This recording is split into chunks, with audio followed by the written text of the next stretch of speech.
Doctor ortho Ayurvedic oil and capsule. अब दर्द भी घुटने टेकेगा। गौतम बुद्ध नगर में सीएम योगी ने किया इलेक्ट्रॉनिक्स मैन्युफैक्चरिंग प्लांट का शिलान्यास। सीएम योगी ने कहा, सेमीकंडक्टर आज दुनिया का सबसे बड़ी ताकत, भारत को सेमीकंडक्टर के हब के रूप में स्थापित करना हमारा लक्ष्य। गोरखपुर में सीएम योगी ने पंडित दीनदयाल उपाध्याय प्रशिक्षण महाअभियान का किया उद्घाटन। कार्यक्रम में सीएम योगी ने कहा, भाजपा की राजनीति राष्ट्रहित, सुशासन और अंत्योदय पर आधारित। कांग्रेस पर तुष्टीकरण का आरोप लगाते हुए कहा, मूल्यहीन राजनीति देश और व्यवस्था को नुकसान पहुंचाती है। बीजेपी के नए प्रदेश मंत्री सहजानंद राय ने विपक्ष पर बोला हमला। अखिलेश को सिर्फ प्रेस कॉन्फ्रेंस और ट्विटर की राजनीति करने की आदत। सहजानंद राय ने किया दावा, बीजेपी संगठन और कार्यकर्ताओं के दम पर फिर दोहराएगी इतिहास। 2017 की तरह 2027 में भी बीजेपी प्रचंड बहुमत से खिलाएगी कमल। 2027 के लिए कांग्रेस ने बनाई अनुसूचित जाति पिछड़ा वर्ग को साधने की रणनीति। एआईसीसी के अनुसूचित जाति विभाग के राष्ट्रीय अध्यक्ष राजेंद्र पाल गौतम यूपी के नए कांग्रेस प्रभारी नियुक्त।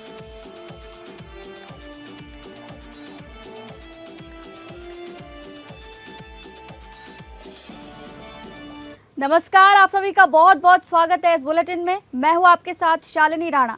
इस बुलेटिन में हम रुक करेंगे उत्तर प्रदेश से जुड़ी खबरों का, जहां पर सबसे पहली खबर गौतम बुद्ध नगर से है। गौतम बुद्ध नगर में मुख्यमंत्री योगी आदित्यनाथ ने इलेक्ट्रॉनिक्स मैन्युफैक्चरिंग प्लांट का शिलान्यास किया और इस मौके पर सीएम योगी ने कहा कि सेमीकंडक्टर आज दुनिया की सबसे बड़ी ताकत है। उस ताकत का केंद्र बिंदु ये क्षेत्र बने। आज इलेक्ट्रॉनिक कंपोनेंट के नए हब के रूप में इस क्षेत्र को स्थापित करने के लिए हमारी सरकार प्रतिबद्ध है। जो चीज़ हम दुनिया से आयात करते हैं वो हमारे यहाँ बने और हम उसे निर्यात करें। भारत को इलेक्ट्रॉनिक कंपोनेंट के हब के रूप में स्थापित करना है। ऐसी आक्रामक रणनीति, प्रेरणादायी नेतृत्व के नाते कभी उत्तर प्रदेश के जंगल राज कहा जाने वाले जेवर आज मंगल राज के रूप में बदल गया है।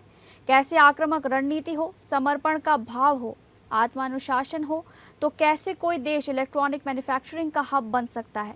कोरिया उसका उदाहरण अतीत में बन चुका है। सीएम योगी ने कहा कि हमारा सौभाग्य है कि प्रधानमंत्री का यशस्वी विजनरी नेतृत्व हम सबको प्राप्त हो रहा है। आज भारत की अर्थव्यवस्था विकसित हो रही है, नए प्रतिमान स्थापित कर रहे हैं। ये क्षेत्र जिससे उत्तर प्रदेश के सामने कभी पहचान का संकट था, वो उत्तर प्रदेश अब पहचान का मोहताज नहीं है। सेमीकंडक्टर यानी यह आज की दुनिया की सबसे बड़ी ताकत है और उस ताकत का केंद्र बिंदु या क्षेत्र बने। और आज इलेक्ट्रॉनिक कंपोनेंट के नए हब के रूप में इस क्षेत्र को स्थापित करने के लिए हमारे दोनों मंत्रियों ने जो रुचि ली वो अद्भुत था। यानी अन्य लोगों के लिए अकल्पनीय है कि जो चीज दुनिया से हम आयात करते हैं वह हमारे यहां बने और उसको हम दुनिया को निर्यात करें। भारत को इलेक्ट्रॉनिक कंपोनेंट के हब के रूप में स्थापित करना है और स्वयं आज यहां पर आए हैं। हम सबको आह्लादित कर रहा है क्षण। मैं सचमुच इसी आक्रामक रणनीति और प्रेरणादायी नेतृत्व के नाते ही आज कभी उत्तर प्रदेश का जंगल राज कहा जाने वाला जेवर आज मंगल राज के रूप में बदल गया है।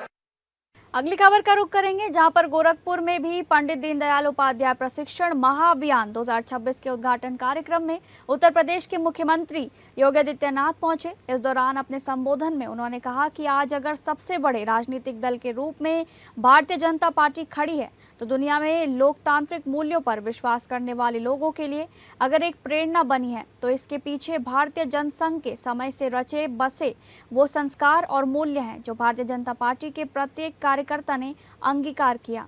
सीएम योगी ने आगे कहा कि बिना मूल्य और आदर्श की राजनीति मौत का फंदा बन जाती है और ऐसी राजनीति देश व व्यवस्था दोनों को नुकसान पहुंचाती है। मुख्यमंत्री ने कहा कि भारतीय जनता पार्टी की राजनीति सत्ता के लिए नहीं बल्कि राष्ट्रहित, सुशासन और अंत्योदय के सिद्धांतों पर आधारित है। उन्होंने कांग्रेस पर तुष्टीकरण की राजनीति करने का आरोप लगाया और कहा कि डॉक्टर श्यामा प्रसाद मुखर्जी ने इसी सोच के विरोध में केंद्रीय मंत्रिमंडल छोड़कर जनसंघ की स्थापना की थी। उन्होंने कहा कि 2014 से पहले देश की सीमाएं असुरक्षित थी और आतंकवाद, नक्सलवाद व उग्रवाद देश के लिए बड़ी चुनौती बने हुए थे। अब सर्जिकल स्ट्राइक और एयर स्ट्राइक के जरिए भारत ने दुनिया को अपनी ताकत दिखाई है। उन्होंने दावा किया कि भाजपा सरकार ने कश्मीर से आतंकवाद, पूर्वोत्तर से उग्रवाद और देश के अधिकांश हिस्सों से नक्सलवाद को खत्म करने का काम किया है।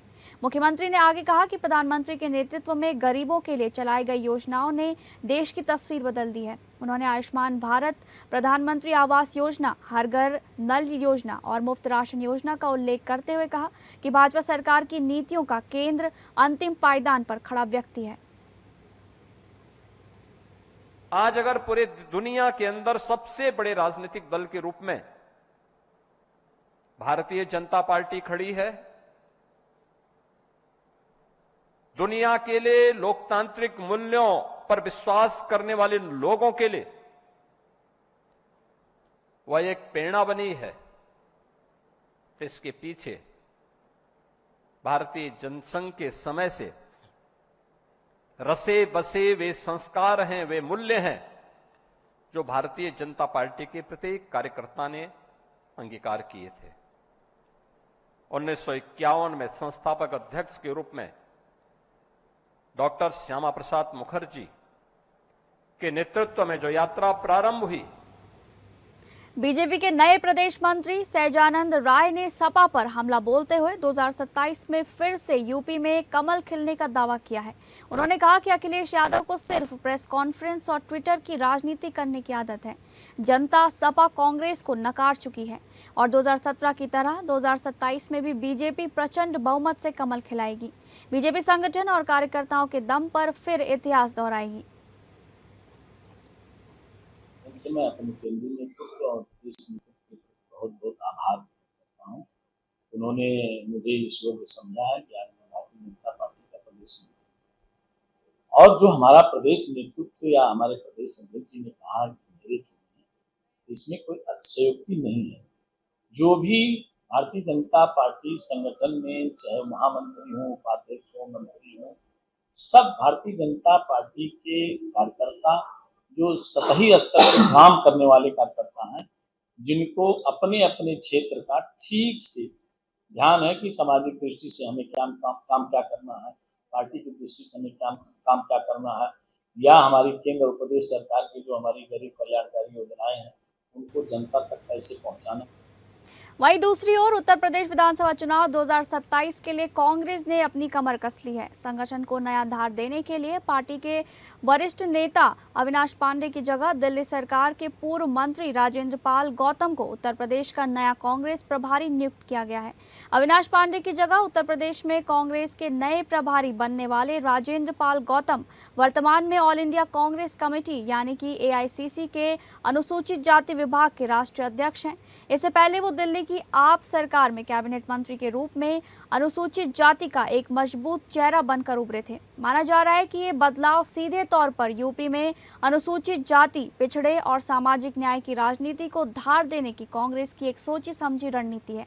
लंबे समय से यूपी में संगठनात्मक कमजोरी और जनाधार खोने की चुनौती से जूझ रही कांग्रेस अब राजेंद्र पाल गौतम के जरिए सोशल इंजीनियरिंग को धार देकर संगठन को पूरी तरह चुनावी मोड़ में लाना चाहती है। हाल ही में राजेंद्र पाल गौतम उस वक्त सुर्खियों में आए थे जब कांग्रेस सांसद तनुज पुनिया के साथ अचानक लखनऊ में मायावती के आवास पहुंचे थे।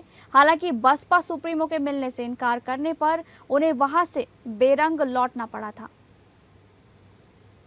हमारे पूर्व के प्रदेश के प्रभारी अविनाश पांडे जी को हटाकर राजेंद्र पाल गौतम जी को अगर बनाया गया, एक सामान्य प्रक्रिया है। पार्टी की जो सोच होती है बदलती रहती है। किस व्यक्ति का उपयोग कहाँ लेना है, कब लेना है, कैसे लेना है, ये पार्टी नेतृत्व तो जानता है। इसी के तहत गौतम साहब को यहाँ का बना दिया और हो सकता है अविनाश पांडे जी को कहीं और का बना दिया जाएगा। तो मुझे लगता है इसमें कोई ऐसी राजनीतिकरण नहीं होना चाहिए कि इधर की उधर की बातें हों। ये एक सामान्य प्रक्रिया है। भाई गौतम साहब का फ़ायदा अगर हमें उत्तर प्रदेश में मिल सकता है तो क्यों ना लिया जाए। पार्टी अपने हर कार्यकर्ता का, अपने नेता का उपयोग करना चाहता है। मैं इसे फ़ायदा शब्द भी नहीं कहूँगा, उपयोग करना चाहता है। और मुझे उम्मीद है कि गौतम साहब यूपी में शायद एक कोई अलग तरीके से कांग्रेस को बढ़ाने के लिए कोशिश करेंगे। और इनकी अगुवाई में उत्तर प्रदेश की बात करूं तो कांग्रेस एक अच्छा रिजल्ट लाएगी। अगली खबर का रुख करेंगे, जहां पर दिल्ली के पूर्व सीएम अरविंद केजरीवाल ने अयोध्या ने प्रेस वार्ता के दौरान कहा कि राम मंदिर में महा डकैती हुई है। भगवान राम के आभूषण, हार, पादुका, सोना चांदी, हीरे जवाहरात और करोड़ों अरबों का कैश चोरी हो गया है। इसमें बड़े बड़े राक्षस शामिल हैं। करोड़ों लोगों की आस्था को ठेस पहुंची है। केजरीवाल ने आगे कहा कि मैं खुद आहत होकर दर्शन करने आया हूं। जिन पर चोरी का आरोप है, कार्रवाई भी उन्हीं को करनी है, इसलिए वो खुद को बचा रहे हैं। केजरीवाल ने कहा कि फर्जी एसआईटी और एफआईआर बनाई गई है। एफआईआर में सिर्फ 8 छोटे पयादों के नाम हैं और कोई बड़ा नाम नहीं है। बड़े राक्षसों को बचाने की कोशिश हो रही है। ये हिंदुओं के जले पर नमक छिड़कने जैसा है। लोग चाहते हैं कि बड़े दोषियों को सरेआम फांसी हो। भगवान राम के यहाँ उनके घर में महा डकैती हो गई है। भगवान राम के आभूषण, उनका हार, उनकी पादुका, उन पे चढ़ाए गए चांदी, सोना, हीरे जवाहरात, करोड़ों अरबों रुपए का कैश और ना जाने क्या क्या भगवान राम के घर से चोरी हो गया है।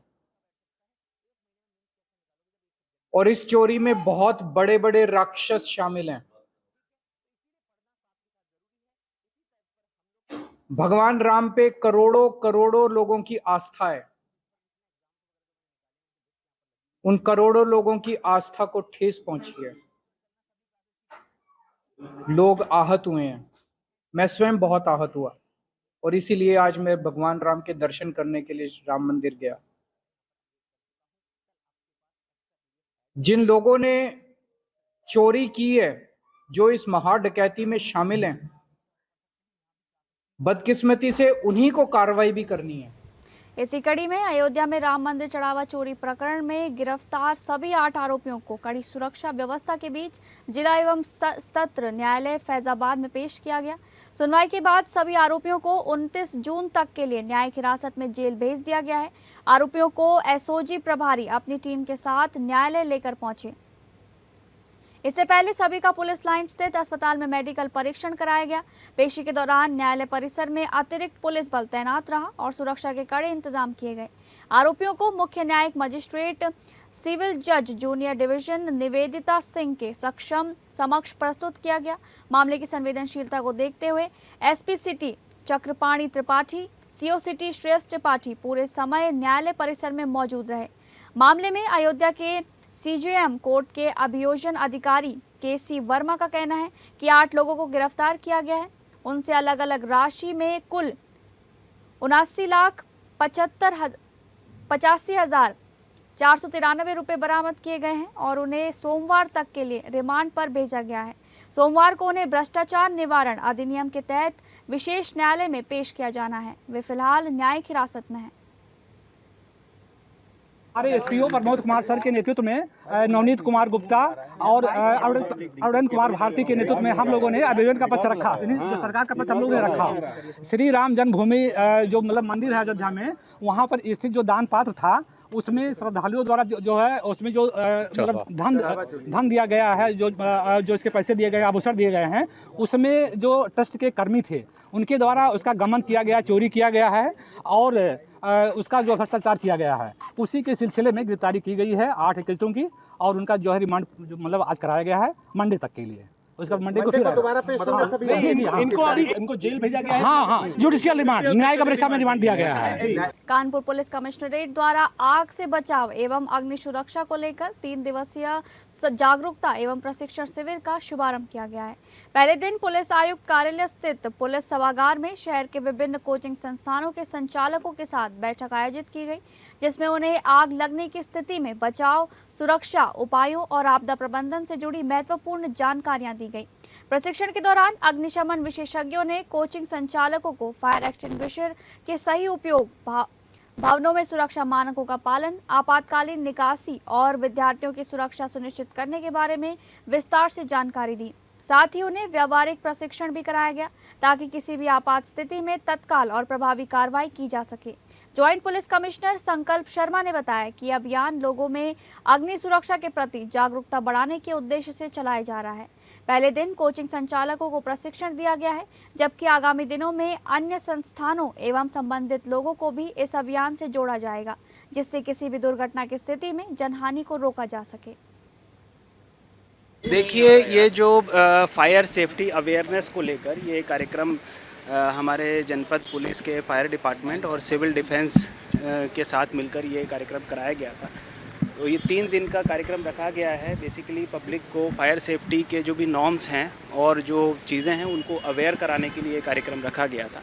तो आज के कार्यक्रम में इनको डेमोन्स्ट्रेशन भी दिखाया गया है कि भाई अचानक फायर लगने की स्थिति में कैसे उसको हैंडल करें। और उसके अलावा जो इस्टेब्लिशमेंट्स हैं हमारे, जैसे कॉमर्शियल इस्टेब्लिशमेंट्स हैं, कोचिंग सेंटर्स हैं, हॉस्टल्स हैं और भी अन्य जो व्यावसायिक प्रतिष्ठान हैं, उनके जो मैनेजमेंट से रिलेटेड जो लोग हैं उनको बुलाकर फायर सेफ्टी के क्या नॉर्म्स हैं उनके बारे में उनको जानकारी भी दी गई है। और अगला जो हम लोगों का इन्फोर्समेंट का पार्ट है उस पर भी हम लोग लगातार कार्यवाही कर रहे हैं। इसी कड़ी में लखनऊ के अलीगंज क्षेत्र में कोचिंग संस्थान में हुए भीषण अग्निकांड के बाद कानपुर फायर विभाग भी एक्शन मोड में आ गया है। मुख्य अग्निशमन अधिकारी दीपक शर्मा के नेतृत्व में फायर टीम के काकादेव कोचिंग मंडी में कई शिक्षण संस्थानों का निरीक्षण किया गया। फायर सुरक्षा मानकों में लापरवाही मिलने पर कोचिंग संचालकों को जमकर फटकार लगाई गई। विभाग अब तक 40 से ज्यादा शिक्षण संस्थानों को नोटिस जारी कर चुका है। फायर विभाग ने साफ चेतावनी दी है कि तय समय सीमा में सुरक्षा उपकरण नहीं लगाए गए तो कोचिंग संस्थानों पर बंदी की कार्रवाई की जाएगी। कार्रवाई से कोचिंग संचालकों में हड़कंप है। वहीं जनता ने फायर विभाग की पहल की सराहना भी की है। अग्निकांड के बाद में फायर विभाग जो है लगातार कानपुर में कार्रवाई करता हुआ नजर आ रहा है। आज जो फायर विभाग की टीम है वो कानपुर के काकादेव में पहुंची हुई है और हमारे साथ बात करने के लिए सीएफओ दीपक शर्मा जी मौजूद है। उनसे जानेंगे कि अभी तक कितनी कोचिंग सेंटरों के निरीक्षण किए गए, क्या कुछ कमियां पाई गई हैं। तो दीपक जी, कितनी जगह अभी तक इंस्पेक्शन किया गया? देखिए, अभी कई स्थलों पे हमने अपनी टीम के साथ निरीक्षण किया है और इसमें जो मुख्यतः जीने भी कई जगह पाए गए, लेकिन 2-3 जगह जो केवल एक ही स्टेयरकेस दिखाई दे रहा है। जो इमरजेंसी में एग्जिट रूट का इस्तेमाल किस तरह से होगा ये सोचने का सवाल है। दूसरा, अग्निशमन उपकरण भी पर्याप्त मात्रा में पूरे नहीं है और कुछ जगह ऐसे लकड़ी के बोर्ड और जो इलेक्ट्रिकल पैनल रूम अंदर की तरफ है, जो प्लाईवुड वगैरह से बोर्ड है उसका, तो आग लगने की संभावना उसमें रहेगी। तो इनको सख्त हिदायत भी दे दी गई है कि अभी जब तक ये सह सुरक्षितता सब ना अपना ली जाए, इसको बंद करें तत्काल प्रभाव से और इनको कमियों के निस्तारण के लिए नोटिस निर्गमन किया जा रहा है। नोटिस आपके निर्देश के बाद भी अगर ये शैक्षणिक संस्थान खुले पाए जाते हैं तो पर किस प्रकार कार्रवाई? इसमें सबसे बड़ा ये है कि अगर ये शैक्षणिक संस्थान बगैर रजिस्ट्रेशन के, क्योंकि कोई इनका रजिस्ट्रेशन नहीं है अभी जो पाया गया है, और बगैर फायर एनओसी या अन्य किसी कागजात के चलेंगे तो उन पर कठोर कार्रवाई की जाएगी। ये जिस संस्थान में अभी आपने इंस्पेक्शन किया है, इनके कागजात पूरे हैं क्या? ये नहीं, इनके पास रजिस्ट्रेशन नहीं, फायर एनओसी कुछ नहीं इनका। इनको कड़ी फटकार भी लगाई गई और इनको जो है नोटिस निर्गमन किया जा रहा है। जैसा कि अभी आपने देखा कि मेरे पीछे की जो तस्वीर आप देख सकते हैं, ये शैक्षणिक संस्थान है और बात की जाए अगर इनके रजिस्ट्रेशन की, तो इनके पास रजिस्ट्रेशन नहीं है। विदाउट रजिस्ट्रेशन इसका संचालन किया जा रहा था। तो आप समझ सकते हैं कि कितनी बड़ी लापरवाही है, कितने बच्चों के भविष्य और उनकी जान के साथ खिलवाड़ किया जा रहा था। कैमरा पर्सन गौरव निगम के साथ कुणाल सिंह, एपीएन न्यूज, कानपुर। अगली खबर, यूपी के हमीरपुर जिले में ग्रामीणों द्वारा नदी से निकालकर 2 युवकों की जान बचाने का वीडियो सोशल मीडिया पर तेजी से वायरल हो रहा है। बताया जा रहा है कि सुमेरपुर थाना क्षेत्र के देवगांव गांव में नदी में नहाने गए 3 युवकों में से एक युवक कृष्णा डूब गया। हादसे के बाद ग्रामीणों ने मौके पर पहुंचकर 2 युवकों को सुरक्षित बाहर निकाल लिया। ग्रामीणों द्वारा डूबे युवकों को उल्टा करके पानी निकालने का वीडियो सोशल मीडिया पर तेजी से वायरल हो रहा है। वहीं लापता हुए कृष्णा की तलाश ग्रामीणों ने शुरू की और उसके शव को नदी से निकालकर जिला अस्पताल पहुंचाया गया। इस हादसे के बाद गांव में कोहराम मच गया और परिजनों का रो रो कर बुरा हाल है। पुलिस मामले की जांच में जुटी हुई है। थाना सुमेरपुर पुलिस को सूचना प्राप्त हुई कि पाथामाई मंदिर के निकट यमुना नदी में 3 बच्चे डूब गए हैं, जिनमें एक की उम्र 8 वर्ष, एक की उम्र 14 वर्ष, एक की उम्र 15 वर्ष है। स्थानीय पुलिस तत्काल मौके पर पहुंची। स्थानीय गोताखोर और ग्रामीणों की मदद से उन तीनों बच्चों को बाहर निकाला और उनका चिकित्सीय परीक्षण कराया गया। तो अस्पताल पहुंचने के पश्चात 15 वर्षीय बालक की मृत्यु हो गई और दोनों बच्चे 8 वर्षीय और 14 वर्षीय सकुशल हैं। अन्य विधिक कार्रवाई इसमें की जा रही है। अगली खबर, कानपुर सचेंडी थाना पुलिस और सर्विलांस टीम को बड़ी सफलता मिली है। पुलिस ने घरों में चोरी की वारदातों को अंजाम देने वाले एक शातिर गिरोह का खुलासा करते हुए 5 आरोपियों को गिरफ्तार किया है। पुलिस के मुताबिक सचेंडी थाना क्षेत्र में 10 जून और 16-17 जून की रात चोरों ने बंद घरों को निशाना बनाकर ताले तोड़े थे और अलमारी और बक्सों में रखे सोने चांदी के जेवरात और नकदी चोरी कर ली थी। मामले के खुलासे के लिए पुलिस ने ऑपरेशन त्रिनेत्र के तहत सैकड़ों सीसीटीवी कैमरों की जांच की। सर्विलांस और मुखबिर तंत्र की मदद से पुलिस टीम आरोपियों तक पहुंची।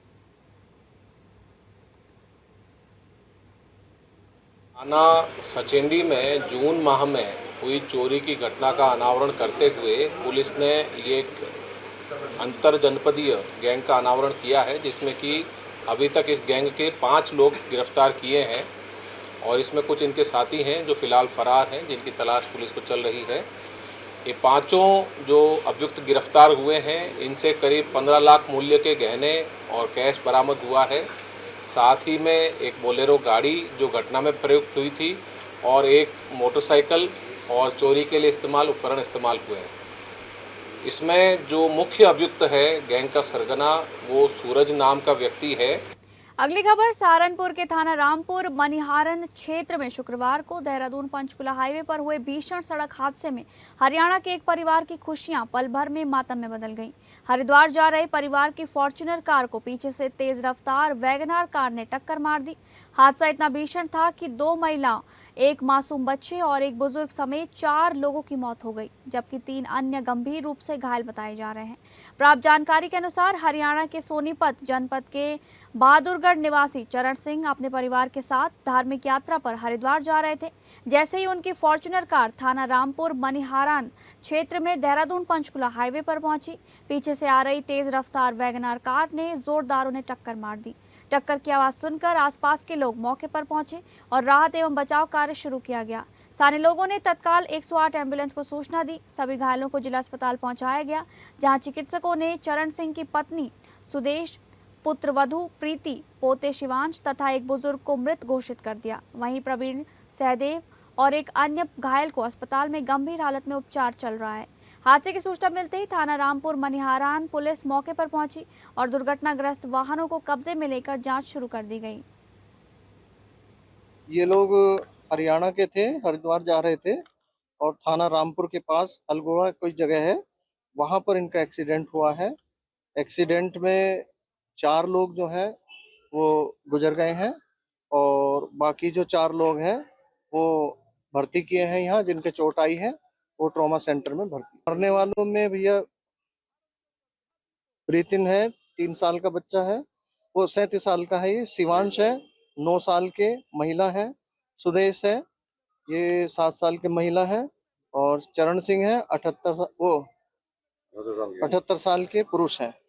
और बाकी जिनके चोट लगी है वो प्रीति है 29 साल की, एक छवि है 3 साल की, एक जयदेव है 45 साल के और एक प्रवीण तेवती। फिलहाल इस बुलेटिन में बस इतना ही। नमस्कार।